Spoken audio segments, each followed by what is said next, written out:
This is the instruction, the program we should use. Design and assemble program that implements modular programming using pass-by value and pass-by reference. It should determine the LCM or GCF of three positive two-digit numbers. And use assembler instructions should have been discussed already. It includes section labeled on your code and comments explaining each line. An error message should be displayed if necessary.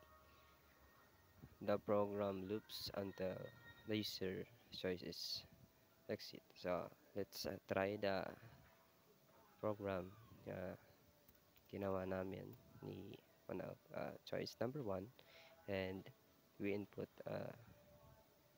three two-digit numbers, which is 30, 75, either 30 and 50. So the LCM is 150. So next, let's choice GCF, which is number 2. Enter the two-digit number separate by space. So ayan, dapat naka-space po yung two-digit number. Try po natin yung 30 and negative 66 and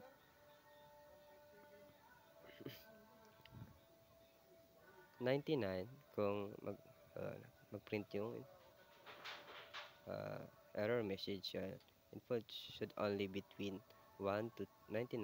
Please enter a valid input. So ayan, let's enter again 3 two-digit number, which is yung 30 and 66 and 99.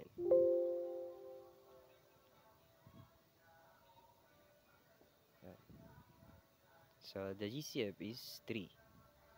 So if, if we need to exit to the program, you should enter number 0.